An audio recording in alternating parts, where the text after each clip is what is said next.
한 주간 주목할 만한 이슈를 취재기자가 선정해 소개해드리는 뉴스픽 시간입니다. 이재명 더불어민주당 대선 후보의 공직선거법 사건 판결 이후 재판 독립침해와 사법 신뢰에 대한 논란이 불거졌는데요. 이에 사법부 안팎의 현안을 논의하는 전국 법관 대표회의가 지난 26일 개최됐습니다. 이번 주 뉴스픽에서는 사법 독립 침해 논란부터 법관 대표회의까지 짚어보도록 하겠습니다. 신 기자, 이재명 민주당 대선 후보의 선거법 사건 판결 파장이 컸죠. 네, 대법원 전원합의체는 지난 1일 이재명 더불어민주당 대선 후보의 공직선거법 사건 상고심에서 유죄 취지 파기환송 결정을 내렸는데요. 이 대법원에 사건이 접수된 지 34일 만, 전원합의체에 이 사건이 회부된 지 9일 만에 나온 판결입니다. 이에 민주당을 중심으로 한 정치권에서는 대법원이 이 후보 사건 선고 절차를 이례적으로 빠르게 진행했다는 비판이 나왔습니다. 누구보다 정치적 중립을 지켜야 할 사법부가 오히려 이를 훼손하고 있다는 것이죠. 법원 내부에서도 사법부의 정치적 중립, 신뢰 훼손과 관련해서 입장을 표명해야 한다는 의견이 나왔습니다. 한 법관 대표가 비공식 단체 대화방을 통해서 전국 법관대표회의 임시회의를 소집해야 한다고 요청하기도 했는데요. 민주당은 여기서 그치지 않고 조희대 대법원장에 대한 사퇴 요구, 청문회 특검법 발의까지 이어가면서 사법부를 향한 압박 수위를 높였습니다. 사법부를 둘러싼 각종 논란이 사그라지지 않자 결국 전국 법관대표회의는 관련 현안을 논의하기 위한 임시회의를 개최하겠다고 밝혔습니다. 그렇군요. 전국 법관대표회의는 무엇인지 어떤 상황에서 열리는지도 설명해 주시죠. 네, 법관대표회의는 각급 법원에서 선출된 대표 판사들이 모여서 사법행정과 법관 독립에 관해 의견을 표명하거나 건의하는 회의체인데요. 필요에 따라서는 사법행정 담당자의 설명, 자료 제출도 요구할 수 있습니다. 법관대표회의는 매년 4월과 12월에 정기적으로 개최되는데요. 다만 주요 현안이 있을 때 의장이 직권으로 혹은 법관대표 5분의 1 이상의 요구가 있다면 임시회 소집이 가능합니다. 이번 임시회의는 법관 대표들의 요구로 열린 것이죠? 그렇습니다. 법관대표회의 규칙 제5조 제4항에는 구성원의 5분의 1 이상이 회의의 목적 및 소집의 이유를 명시해 요청할 때 의장은 지체 없이 임시회의를 소집해야 한다고 규정돼 있는데요. 사실 임시회 소집 과정부터 순탄하지는 않았습니다. 법관대표회의는 회의 소집 여부에 대한 구성원들의 의견을 구하기 위해 지난 8일 오후까지 투표를 진행했는데요. 소집에 동의한 구성원 수가 5분의 1에 미치지 못했습니다. 이에 투표 시한을 9일 오전 10시까지 연장해서 겨우 정족수를 채웠지만 전체 법관대표의 절반이 넘는 70명은 반대표를 던졌습니다.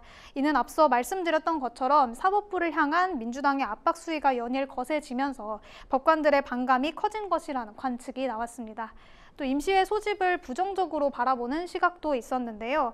6월 대선을 얼마 남기지 않은 시점에서 이 후보 관련 사건 판결과 이로 인해 촉발된 논란에 대해 법관 대표들이 모이는 회의에서 직접적으로 입장을 내는 것은 바람직하지 않다는 설명입니다. 회의 개최가 자칫 정치적 중립성 논란으로까지 번질 수 있다는 건데요. 그러나 결과적으로 투표를 통해서 구성원 5분의 1 이상이 회의 소집에 동의하게 되면서 임시회의가 열리게 됐습니다. 임시회의가 결정되고 회의 안건도 상정됐는데요. 안건은 무엇이었습니까? 네, 임시회 전에 전국 법관대표회의 의장인 김예영 서울 남부지법 부장판사가 안건을 제안해 상정됐는데요. 이 후보 사건 판결 이후 문제가 된 재판 독립 침해나 사법부 신뢰 등 총 2개의 안건입니다. 구체적인 내용은요. 먼저 첫 번째 안건은 민주국가에서 재판 독립은 절대적으로 보장돼야 할 가치임을 확인함과 동시에 그 바탕인 재판의 공정성과 사법의 민주적 책임성을 준수하기 위하여 노력할 것을 밝힌다는 내용입니다. 이와 함께 향후 사법신뢰 및 법관윤리분과위원회를 통해 이번 사태의 경과를 모니터링하고 그 원인을 분석하며 대책을 논의한다는 내용도 포함됐습니다. 두 번째 안건은 사법 독립의 바탕이 되는 사법에 대한 신뢰가 흔들린 것을 심각하게 인식하고 개별 재판을 이유로 한 각종 책임 추궁과 제도의 변경이 재판 독립을 침해할 가능성에 대해 깊이 우려한다는 것이었습니다. 네, 재판의 공정성과 재판 독립 침해, 이로 촉발된 사법부 신뢰 훼손 등이 안건에 포함된 것인데요. 회의를 앞두고 안건 축소 공개 논란도 불거졌죠. 그렇습니다. 처음 회의 안건이 공개가 됐을 때 이 후보 사건 판결을 직접적으로 다루지는 않을 것이다 라는 분석이 나왔었는데요. 두 개 안건에 이 후보 사건 판결이 아예 언급되지 않았었기 때문이죠. 법관대표 회의도 이를 두고 논란이 된 대법원 판결의 대상 사건과 관련해서 개별 재판과 절차 진행의 당부에 관한 의견 표명은 부적절하다고 밝힌 바 있습니다. 그러나 언론에 공개된 안건과 달리 실제로 법관들에게, 즉 내부에 공유된 자료에 따르면 두 번째 안건 전문에 특정 사건의 이례적 절차 진행으로 사법 신뢰가 흔들렸다는 문구가 포함됐다는 사실이 알려졌습니다. 여기서 특정 사건은 이 후보 사건을 가리키는 것인데 사실상 임시회의에서 이 후보 사건 판결에 대한 논의가 이뤄질 수밖에 없다는 전망이 나왔습니다. 이에 법원 안팎에서는 법관대표 회의가 절차를 투명하게 진행하지 않았다는 비판이 일기도 했습니다. 네, 이렇게 회의 소집부터 개최까지 논란이 이어졌는데요. 지난 월요일에 법관대표회의가 열렸죠. 네, 전국 법관대표회의는 지난 26일 오전 10시부터 경기도 고양시 일산동구 사법연수원에서 임시회의를 열었는데요. 전체 법관대표 구성원 126명 중 절반인 64명 이상이 참석해야 임시회의를 열 수 있습니다. 이날 임시회의는 전체 구성원 중에 모두 88명이 출석해 개최됐는데요. 다만 이번 회의는 별다른 입장 채택 없이 2시간 만에 종료됐습니다. 안은지 법관대표회의 공보 간사는 임시회의를 종료하고 회의를 속행하기로 했다며 속행될 회의에서 상정된 안건에 대해 보충 토론을 하고 의결을 진행하겠다고 밝혔습니다. 그렇군요. 회의에서는 어떤 이야기들이 오갔습니까? 먼저 앞서 김 의장이 제안한 재판 독립 침해와 사법 신뢰 등 2개 안건에 대한 논의가 이루어졌고요.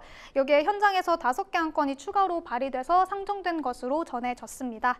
법관 회의에서는 현장에 모인 법관들이 즉석에서 안건을 건의하고 제안하고 또 나머지 법관 9명이 이에 동의하면 곧바로 추가 안건을 상정할 수 있도록 하고 있는데요. 이 추가된 안건들에는 대법원의 빠른 선고 절차에 깊은 유감을 표한다. 또 정치의 사법화가 법관 독립을 중대하게 위협하고 있다. 개별 재판을 이유로 법관에게 과도하게 책임을 묻는 것이 사법부의 독립을 침해할 수 있다는 우려 등이 포함됐습니다. 특정 판결을 이유로 사법제도를 변경하는 것의 위헌성을 지적하는 안건도 나왔는데요. 앞서 민주당은 비법조인 대법관을 임명하거나 대법관을 100명으로 증원하는 법안을 발의했었는데 이를 지적한 것으로 보입니다. 이후 비판 여론이 거세지자 법안은 철회됐습니다. 네, 이날 회의 결론은 어땠습니까? 네, 이날 법관대표 회의는 앞서 말씀드렸던 것처럼 아무런 안건도 의결되지 않은 채 종료됐습니다. 회의 당시 내부에서는 안건을 표결에 붙이자는 주장과 다음 회의로 넘기자는 의견이 맞섰던 것으로 알려졌습니다. 속행 여부를 놓고 실시한 표결에서는 재석 90명 중에 54명이 찬성, 34명이 반대했고요. 결과에 따라서 회의를 한 번 더 이어가기로 했습니다. 다음 회의는 오는 6월 3일 대선이 끝난 후에 원격으로 진행될 예정인데요. 정확한 일정은 추후 의견 수렴을 통해 정하기로 했습니다. 법관대표 회의가 회의 당일에 결론을 내리지 않고 속행을 결정한 것은 이례적이라는 분석이 나오는데요. 이는 대선을 일주일 앞둔 시점에서 법관 대표들이 구체적인 입장이나 의견을 내놓을 경우에 어떤 형태로든 선거에 영향을 미칠 수 있다는 우려가 작용한 것으로 보여집니다. 속행 결정은 했지만 날짜를 확정하지 않은 것도 법관들 사이에 이견이 팽팽했던 것으로 관측되는데요. 다만 구체적인 결론과 추후 일정 발표도 없이 논란만 남긴 채 빈손으로 끝난 데 대한 지적을 피하기는 어려울 것으로 보입니다. 또한 이번 회의 과정에서 발생한 잡음들이 곧 법원이 국회 축소판이 된 것이 아니냐 하는 비판도 작용하고 있는데요. 관련해서 전문가 인터뷰 듣고 오시겠습니다. 법관 대표 회의라고 하는 그 기구의 성격이 독립의 취지나 혹은 그 법관들의 어떤 의사를 수렴하는 기구로서 제대로 기능하는 체제가 의문이고요. 더더군다나 어떤 정치적인 어떤 편향성 그리고 그 법원 안에서 어떤 편가르기 이런 것에 앞장서고 소수의 앞장서는 그런 법관들이 마치 법관 전체를 대표하는 양 그렇게 호도하는 그러한 경향이 위험이 많고요. 전체 법관들의 의사를 수렴해서 뭐 법관들의 권익을 보장한다는 유명하에 만들었지만 실제로 그 기능을 보면은 그렇지 않다. 폐해가 굉장히 심각하다고 봅니다. 현안이 되고 있는 여러 정치적인 사건들과 관련해서 정쟁을 법원 안에서 만들고요. 법원 안에서 이런 파벌을 만들어요. 사법부의 독립이라고 하는 게 정치적인 세력으로부터의 독립이 가장 중요한데 스스로 지금 정치 세력화해가지고 뭘 하겠다는 거거든요. 법관 대표회의를 열어 법관 대표라는 사들이 모여가지고 그런 집단적 의사표명하는 게 그게 법원의 어떤 그런 본질에 맞습니까? 법관으로서 어떠한 자세를 가져야 하는지 기본이 안 됐다고 저는 생각합니다. 네, 대선을 일주일 남기고 열린 전국 법관 대표 회의. 아무런 결론 없이 맹탕으로 마무리가 되면서 사법의 정치와 정치의 사법화 비판을 피하기는 어려울 전망입니다. 중심을 지켜야 할 사법부가 오히려 정치적 논란의 중심에 선 지금 더 늦기 전에 사법부에 대한 국민 신뢰 회복에 노력을 기울여야 할 것으로 보입니다. 이번 주 여기까지 듣겠습니다.